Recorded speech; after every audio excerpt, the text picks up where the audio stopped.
Ryan of Ryan's Toys Review. Ryan ToysReview. Ryan Kaji of Ryan's World. Ryan. You're on track to be a teenage billionaire. How much does Ryan get to keep of all this? Oh, be careful, Ryan. People recognize me and be like, hey, you're Ryan. Just realized that we're famous. Millions of dollars. We lost revenue of 70%. I just pushed through.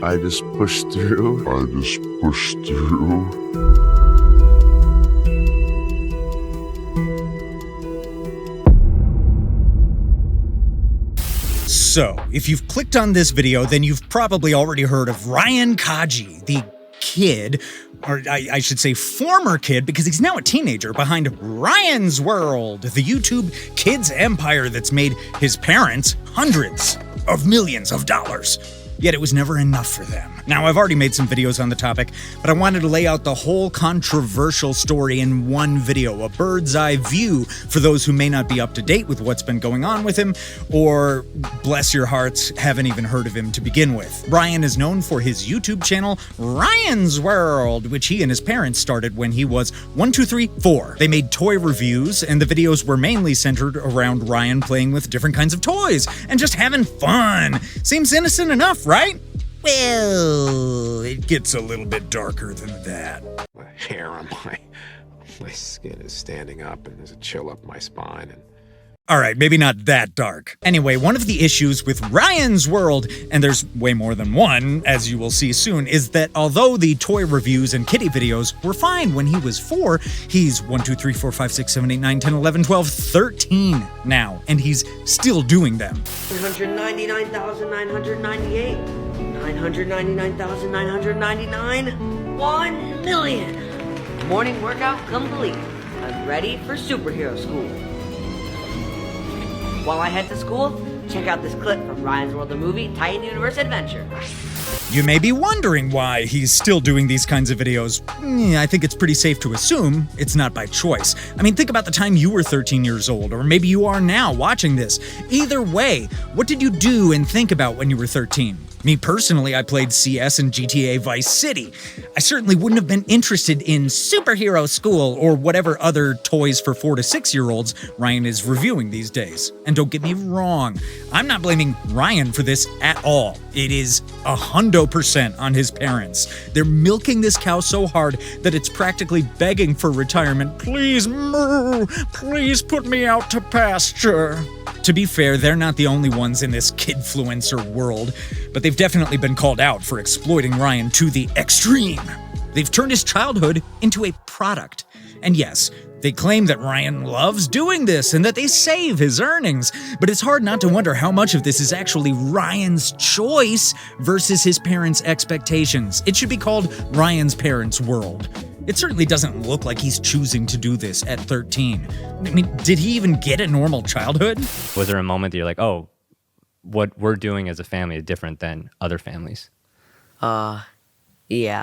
I realized when people recognize me and they're like, hey, you're Ryan. I just realized that we're famous. Just a quick side note here. Pay attention to the way Ryan is answering that question and how his dad is staring daggers at him like he's making sure Ryan doesn't say anything he shouldn't. I've seen this kind of thing before. It's called a hostage video. Off of it, and that it was a thing that people didn't normally do. That fake laugh says it all, frankly. Anyway, whether he enjoyed doing it when he was younger is besides the point. The past is the past. We're here now. I mean, let's not forget that this kind of content isn't just a fun family project, it's work. Think about the hours of filming, the staged reactions, scripted lines. Ryan isn't just playing with toys, he's acting in an infinite commercial. And the reality is, he's making millions for his parents. Sure, they say they've set up trust funds, but how much of that money actually goes to Ryan versus maintaining the Ryan's World empire? This also brings up some very serious legal stuff. In Hollywood, child actors are protected by strict labor laws, like the Coogan Law, which ensures kids keep a portion of their earnings. But social media is still kind of the Wild West when it comes to this, a bit unregulated. Kid influencers like Ryan don't always have the same protections. So what happens when Ryan turns 18 and decides he doesn't want to keep up with this brand anymore? Will his parents still push him? Or even worse, will he feel like he has to keep doing it because it's all he's ever known? He's like in a cult that's just him. He's the only member. I feel like you guys have created generational wealth. How do you think about the future of that as a family? Managing this scale of the business, this scale of the finance. So when we first saw the initial success of the YouTube, that was like the first thing we kind of learned, how to manage assets for our kids and then for his future kids. So trust fund and then multiple different the wealth management groups who oversee Ryan's finance. So when he's at the right age, he has the money that he could use for his new future project when he grows up. So we're setting up multiple different accounts right now at the moment. Yeah, because I know Hollywood has the Coogan account where they keep money for child actors, 15% put in a fund. It sounds like you guys are doing something similar and kind of setting a precedent for other kids on YouTube. Is that right? Yeah, that's completely right. And if you think about it, 15% is not that much. So Coogan, the law is very minimum, right, for kids. We're going up and beyond. For Ryan's Mystery Playdate, we put 100% of the Ryan's talent fee to his Coogan account, and for his trust account too. We make sure he has a stake of the company, and that's the one way that we feel like we can set him his course for his future. So, oh wow! So if somebody would have asked, like, how much does Ryan get to keep of all this? The answer is 100% for his TV series. His TV series and equity in the ownership as well. The ownership of the percentage of the ownership of the company goes to his trust account too. Wow! So 100% of the revenue from his TV series goes to him. Oh, okay, that's great and all. But what about the rest? Let's be real, that's probably just a small slice of the massive pie he's made over the years. What about the YouTube channel, the sponsorships, the brand deals, the merch, all of it? Notice how his dad gets all vague, throwing around general terms like, oh, we've set up a trust fund and we hired wealth management firms, blah, blah, blah, blah, blah, blah, blah, blah. Then he casually drops, he gets a share of the company and the TV series money. Oh, you mean the company that exists only because of him? The one built on his name, his face, and his labor? He shouldn't just have a share. He should be the majority shareholder, the tween CEO. The whole thing is him. It's wild that they think tossing him a bit of the earnings is enough. Is there a day where the YouTube channels will be fully animation? Like, Ryan, are you going to keep making YouTube videos, given your interest to be an animator and maybe go behind the camera, like as you get older? I think I will keep going for a while, yeah. Notice how Ryan hesitates again, then looks at his dad as he says he'll keep going for a while. I am telling you, this feels so much like he was told what to say at every turn. He thinks about each single word before he says it, and at the end, he always looks at his dad to make sure what he said is okay. I know the president of Pocket Watch, Chris Williams, said that SpongeBob is to Nickelodeon as Ryan is to YouTube in this next generation. First of all, how does a quote like that make you feel? Like, that's a big, big statement. Oh, SpongeBob and you? Oh, what do you think, Ryan? It's pretty big. Did you grow up watching SpongeBob, or was that like past your generation? I think a little bit when I was younger. I think I watched a little bit of SpongeBob. You watched definitely Paw Patrol when you're growing up. Oh, yeah. So he's basically implying that he's now too old for SpongeBob, but he's not too old for this. Hey guys, I'm about to mix these two chemicals together. Easy, easy. It's super important that I don't get distracted. Ryan! Whoa! Anyway, growing up in the spotlight can't be easy for anyone. Just look at former child stars like Macaulay Culkin or Amanda Bynes. They've talked openly about how fame messed with their mental health. Don't even get me started on JoJo Siwa. I've got videos about her. And Ryan's situation might be even more intense because his entire life has been monetized for as long as he can even remember. From the time he was a toddler, everything he did, every smile, every laugh was turned into content. Maybe you should go hang out with Mary-Kate and Ashley. They know what that's like. But yeah, that's gotta screw with your sense of self, right? Like, how do you separate who you are as a person from this persona your parents built around you? Plus, what happens when the cameras stop? Let's say Ryan decides he doesn't want to do this anymore. Will they let him walk away? Or will they pressure him to keep going because so much money is on the line? And even if he quits, will he ever really be able to escape Ryan's World? That could be their next movie, Escape from Ryan's World. I'm pitching it right now. His name and face are everywhere. That's a lot of weight to carry for a kid or a teen. What do you guys think, given Ryan's interest in animation and like drawing, and that takes a lot of like work behind the scenes, and sometimes it can be hard to be on camera at the same time. Like, how do you guys think about the future of the channel, and how much of that relies on having a human component as your kids get older? One thing we're thinking about is we want to make sure we cater toward the existing fan, 5 to 8 years old, already our core demographic. But at the same time, Ryan's growing up, and then he has new interests. We want to cater toward his new interests as well, new field. So maybe we'll start a new one, and then this Ryan's World channel, the existing one, maybe, like you said, animated character could take over a little bit, and we would probably start casting some other on-camera kid talents and then on-camera talents who could carry same essence that Ryan had. So we still harness the same connection we established through these past years with the fans. So his dad just said they want to make a new channel focused on Ryan's new interests as he gets older? For real? Do they really need to monetize every phase of this kid's life? How about letting him explore his interests without turning them into a business? Imagine the pressure of knowing that anything you enjoy is another potential brand or content idea.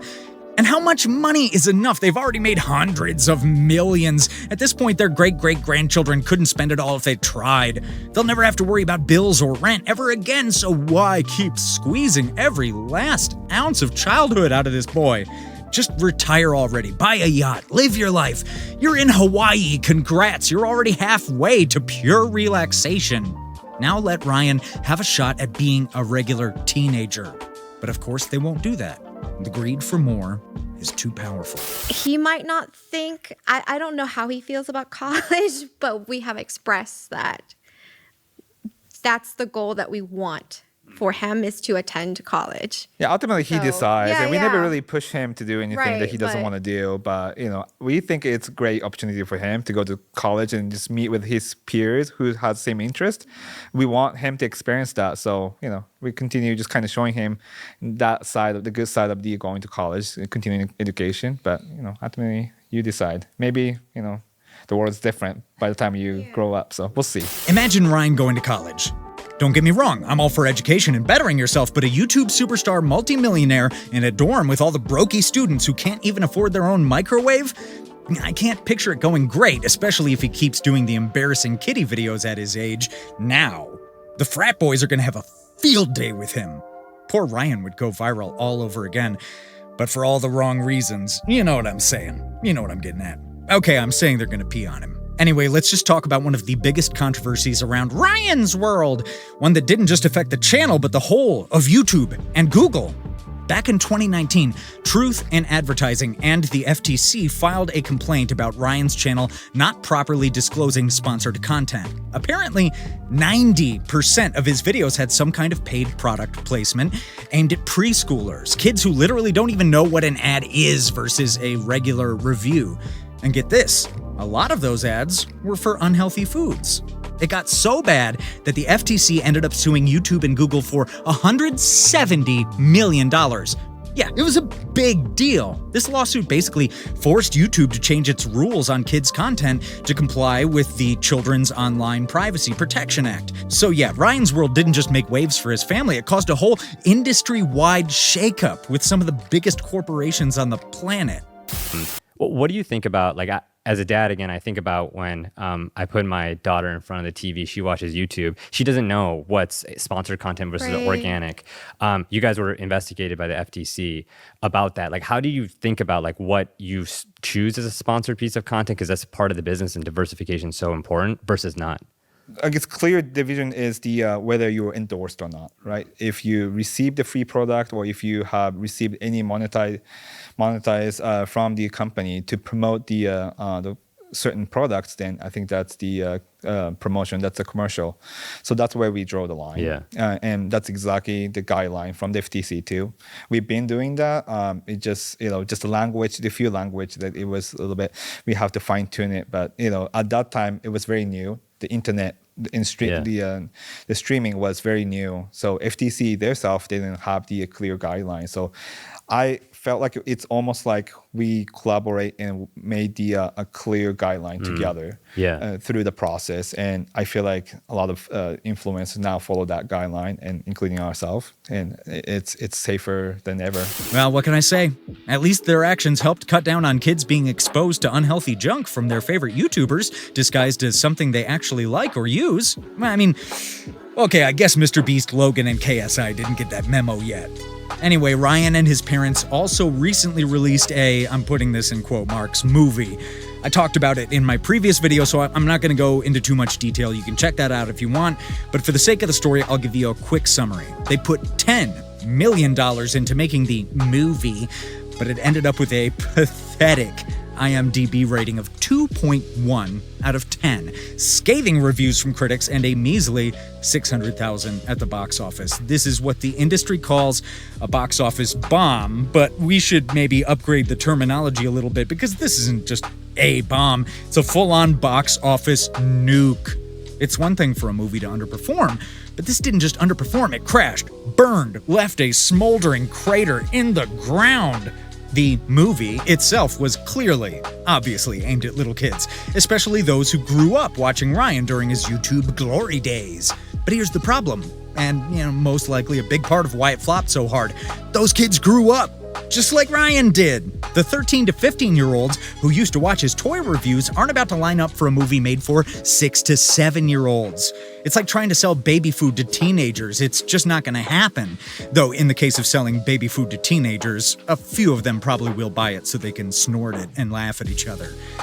If you want even more proof of the movie's disastrous performance, have a look at this video where the theater is completely empty during a screening of it, except for, of course, the person filming. You need us! She has a point. How's this for a point? I'm the big brother, I know best, and I'm in charge.